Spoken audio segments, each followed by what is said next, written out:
नमस्कार दोस्तों, एक बार फिर से आप सभी दोस्तों का आपके अपने YouTube चैनल UNVDB पर बहुत बहुत स्वागत है। दोस्तों, बड़ी खबरें हैं, मुख्य समाचार हैं, एक एक करके चलेंगे।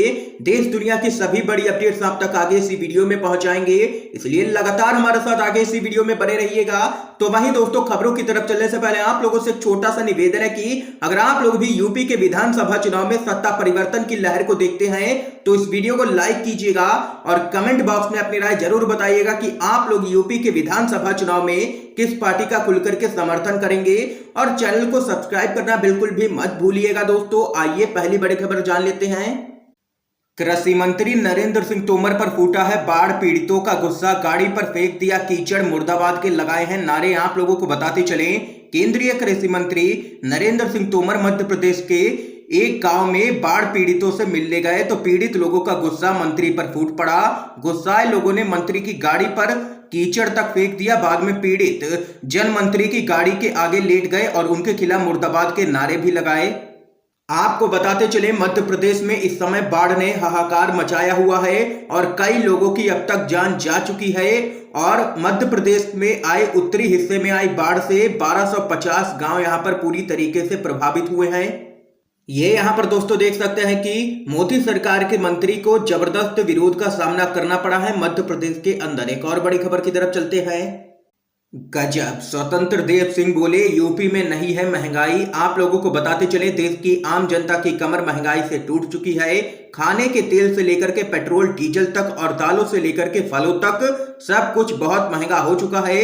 लेकिन यूपी बीजेपी के अध्यक्ष स्वतंत्र देव सिंह इस बात से पूरी तरह इनकार करते हैं कि यूपी में महंगाई नाम की कोई चीज भी है। उनका कहना है कि यूपी में महंगाई है ही नहीं। उन्होंने यह भी कहा है कि यूपी में दूर दूर तक उन्हें कोई भी समस्या नहीं दिखाई दे रही है और यहां कोई महंगाई भी नहीं है।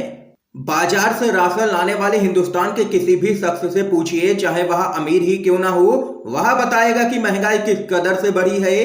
गरीब आदमी की तो हालत बद से बदतर हो चुकी है, क्योंकि एक तो लॉकडाउन की मार, दूसरा बढ़ती महंगाई ने उसका जीवन नरक बना दिया है। और वहीं बेरोजगारी भी अपने चरम पर है। जिनकी नौकरियां थी उनकी भी नौकरियां खा चुकी है ये केंद्र की मोदी सरकार। और यूपी बीजेपी के अध्यक्ष स्वतंत्र देव सिंह कहते हैं कि यूपी में महंगाई नाम की कोई चीज ही नहीं है। यूपी के अंदर कोई भी समस्या नहीं है। लाखों लोग बेरोजगार बैठे हैं, ये कोई समस्या नहीं है इनके लिए। महंगाई बढ़ रही है, ये भी कोई समस्या नहीं है बीजेपी वालों के लिए। तो ये है बीजेपी का असली चेहरा। इस खबर पे आप लोगों की क्या कुछ राय है, क्या कुछ कहना चाहते हैं, जरूर बताइएगा कमेंट बॉक्स में। एक और अपडेट की तरफ चलते हैं दोस्तों।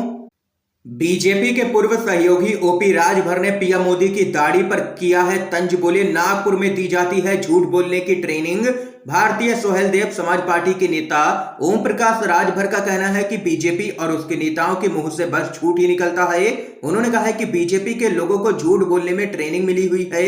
पीएम मोदी पर तंज कसते हुए ओम प्रकाश राजभर कहने लगे कि पीएम मोदी को कोई नाई नहीं मिला होगा, इसलिए उनकी दाढ़ी लंबी छूटी हुई है। राजभर ने आगे कहा है कि बीजेपी वाले चुनाव आने से पहले हमेशा ही कहते हैं कि हिंदू खतरे में हैं। देश में क्या अन्य समुदाय के लोगों को सरकारी सुरक्षा मिली हुई है क्या? ये चुनाव से पहले हिंदू कैसे खतरे में आ जाता है? दिल्ली से लखनऊ तक डबल इंजन की सरकार है, तो हर हिंदू के लिए Z+ सुरक्षा का इंतजाम कर दीजिए। उन्होंने कहा है कि बीजेपी वाले सोचते हैं खाता ना बही, जो बीजेपी कहे वही सही। बीजेपी वालों को बताना चाहिए कि वे किसके वंशज हैं। नेता उदाहरण देने लगे कि आज की तारीख में ब्राह्मण भी चमड़े का कारोबार करता है। ये यहां पर दोस्तों कहना है ओपी राजभर का। और जबरदस्त तरीके से प्रधानमंत्री मोदी से लेकर के योगी आदित्यनाथ को घेरा है हर मुद्दे पर। एक और बड़ी खबर आ रही है सामने। पश्चिम बंगाल में कम हुए हैं कोरोना के मामले, अब टीएमसी बना रही है चुनाव कराने का दबाव। आप लोगों को बताते चलें, पश्चिम बंगाल में पिछले 2 महीनों से कोविड-19 की स्थिति में सुधार नजर आया है। डेटा से पता चलता है कि राज्य में जुलाई माह में कोविड मामलों की संख्या मई में दर्ज मामलों की तुलना में 19.4 गुना कम थी। उस समय राज्य में 5 हफ्ते तक चलने वाले विधानसभा चुनावों के बाद महामारी की दूसरी लहर अपने चरम पर पहुंच गई थी, जिसके बाद अब टीएमसी लगातार चुनाव आयोग पर उपचुनाव कराने का दबाव बना रही है। आप लोगों को बताते चले, पश्चिम बंगाल के अंदर 7 विधानसभा क्षेत्रों में उपचुनाव कराए जाने हैं, लेकिन यहां पर बीजेपी और चुनाव आयोग इसके लिए राजी नहीं है। बीजेपी का दबाव है चुनाव आयोग के ऊपर कि उपचुनाव ना कराए जाएं। ताकि ममता बनर्जी विधानसभा ना पहुंच सके और उनको इस्तीफा देना पड़े।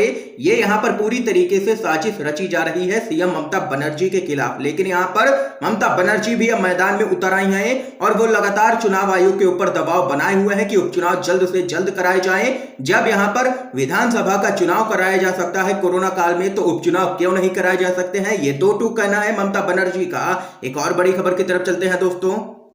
यूपी के आने वाले विधानसभा चुनाव में अपनी हार देख के बौखला चुके हैं योगी आदित्यनाथ। मुलायम को योगी ने बताया अखिलेश का अब्बाजान, भड़के सपा प्रमुख, दिया है तगड़ा जवाब। आप लोगों को बताते चलें, आने वाले विधानसभा चुनाव को लेकर के उत्तर प्रदेश की राजनीति गर्म हो गई है। हाल ही में उत्तर प्रदेश के मुख्यमंत्री योगी आदित्यनाथ ने पूर्व मुख्यमंत्री मुलायम सिंह यादव को अखिलेश यादव का अब्बाजान बताया था।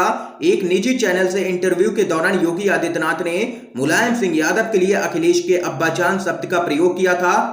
इसको लेकर के अब अखिलेश यादव की ओर से पलटवार किया गया है। अखिलेश यादव ने कहा है कि भारतीय जनता पार्टी के मुख्यमंत्री को अपनी भाषा पर नियंत्रण रखना चाहिए। उन्होंने कहा है कि मैंने इनका इंटरव्यू सुना है, हमारा आपका झगड़ा मुद्दों पर हो सकता है, लेकिन अगर आप हमारे पिताजी के लिए कुछ कह रहे हो तो तैयार रहना, आपके पिताजी के लिए भी मैं कुछ कह दूंगा। इसलिए मुख्यमंत्री जी अपनी भाषा पर नियंत्रण रखें, ये यहाँ पर चेतावनी दे दी है अखिलेश यादव ने योगी आदित्यनाथ को। और यूपी विधानसभा चुनाव में अपनी हार को देखते हुए पूरी बीजेपी पार्टी अब बौखलाई हुई नजर आ रही है सीधे तौर पर। एक और बड़ी खबर आप लोगों को बताते चले दोस्तों।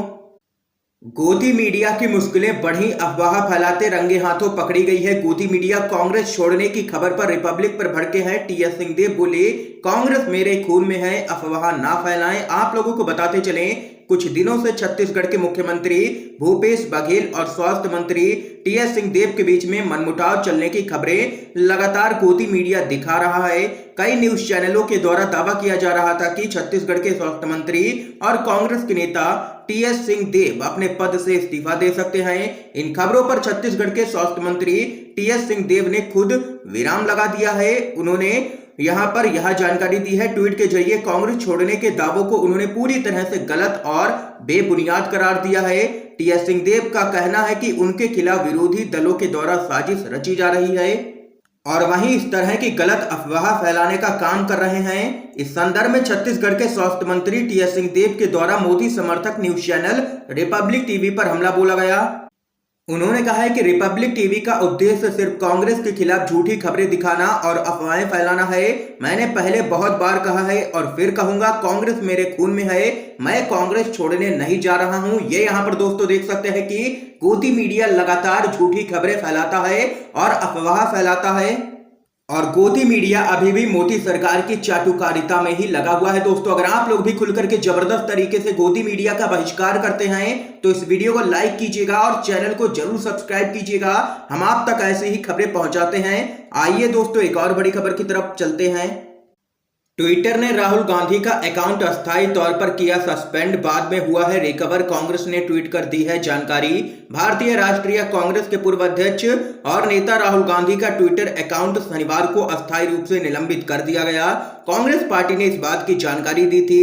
पार्टी के मुताबिक उनके अकाउंट की बहाली के लिए उचित प्रक्रिया का पालन भी किया गया है, जिसके बाद यहां पर राहुल गांधी का ट्विटर अकाउंट यहां पर फिर से वापस आ चुका है। इस बीच एक और बड़ी खबर सामने आ रही है दोस्तों। पत्थरबाजी में कई टीएमसी के नेता हुए हैं घायल। अभिषेक बनर्जी ने बीजेपी पर लगाया है हमले का आरोप। आप लोगों को बताते चले, पश्चिम बंगाल के बाद त्रिपुरा में अपनी सियासी जमीन तलाश रही ममता बनर्जी की पार्टी टीएमसी के कार्यकर्ताओं पर हमला हुआ है।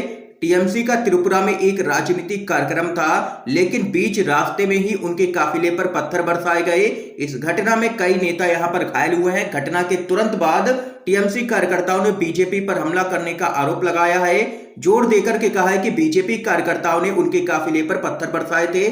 और वहीं जानकारी के लिए आपको बता दें कि इससे पहले भी टीएमसी की तरफ से त्रिपुरा में बीजेपी पर हमले का आरोप लगाए गए हैं और वहीं अभिषेक बनर्जी पर भी बीजेपी की तरफ से हमला किया जा चुका है त्रिपुरा के अंदर। एक और बड़ी खबर की तरफ बढ़ते हैं दोस्तों।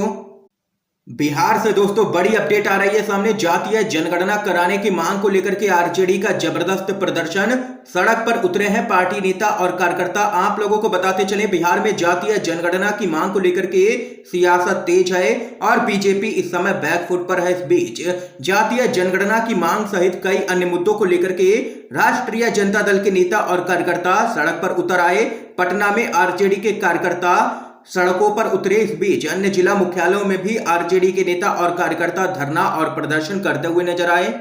और इस दौरान लालू यादव के बड़े बेटे तेज प्रताप यादव और छोटे बेटे तेजस्वी यादव भी सड़क पर उतरे और यहां पर जातीय जनगणना कराने की मांग को लेकर के ज्ञापन सौंपा है प्रधानमंत्री मोदी के नाम। इस समय आप लोगों को बताते चले, आरजेडी से लेकर के कांग्रेस और कांग्रेस से लेकर के जेडीयू सभी एकजुट नजर आ रहे हैं इस मुद्दे पर और बीजेपी इस समय बैक फुट पर नजर आ रही है। दोस्तों एक और बड़ी खबर आप लोगों को बताते चलें, कर्नाटक बीजेपी एक बार फिर से दोफाड़ होती हुई नजर आ रही है। कर्नाटक में विभागों के बंटवारे पर बीजेपी सरकार में मतभेद।